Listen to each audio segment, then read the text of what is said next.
നമസ്കാരം, പ്രവാസി മലയാളിയിലേക്ക് എല്ലാവർക്കും സ്വാഗതം. കുവൈറ്റിൽ നിന്നാണ് ഈ വാർത്ത പുറത്തു വരുന്നത്. താനില്ലാത്ത നേരത്ത് കാമുകിയായ അറബ് യുവതിക്കൊപ്പമുള്ള ഭർത്താവിന്റെ ലീലാവിലാസങ്ങൾ ഭാര്യ കയ്യോട് പൊക്കി. 27-കാരനായ പ്രവാസി യുവാവും 30-കാരിയായ അറബ് യുവതിയുമാണ് ഇത്തരത്തിൽ ഭാര്യയുടെ പിടിയിലാവുകയും പിന്നീട് പോലീസിന്റെ കയ്യിൽ ആവുകയും ചെയ്തത്.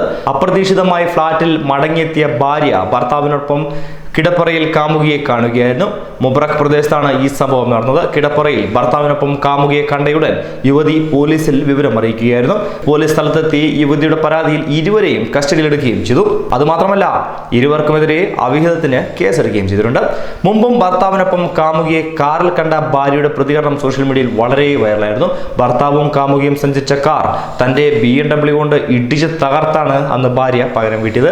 ചിലിയിലായിരുന്നു ആ സംഭവം നടന്നത്. തന്റെ BMW കാറിൽ യാത്ര ചെയ്യുകയായിരുന്ന ഭാര്യ കാമുകിക്കൊപ്പം മറ്റൊരു കാറിൽ പോകുന്ന ഭർത്താവിനെ കണ്ടു. ഇവരെ പിന്തുടർന്ന് ഇരുവരും കാറിൽ നിന്ന് ഇറങ്ങിയ ശേഷം സ്വന്തം കാർ ഉപയോഗിച്ച് നിരവധി തവണ ഭർത്താവിന്റെ കാറിൽ ഇടിച്ചാണ് ഇവർ പക തീർത്തത്. ഇടിയുടെ ആഘാതത്തിൽ ഇരു കാറുകൾക്കും കാര്യമായി തന്നെ നാശനഷ്ടം സംഭവിക്കുകയും ചെയ്തു. BMW കാറിന്റെ ബോണറ്റ് തകർന്നതായും ദൃശ്യങ്ങളിൽ നിന്ന് വ്യക്തമായി നമുക്ക് മനസ്സിലാക്കാം.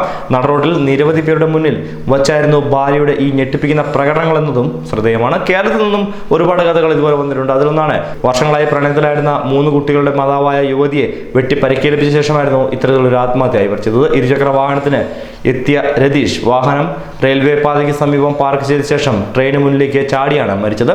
എന്തായാലും അവിഹിതത്തിന്റെ വാർത്തകൾ ദിനംപ്രതി കൂടി വരുന്ന ഈ സാഹചര്യത്തിൽ എല്ലാവരും സൂക്ഷിച്ചാൽ നിങ്ങൾക്ക് തന്നെ കൊള്ളാം. ന്യൂസ് ഡെസ്ക് പ്രവാസി മലയാളി.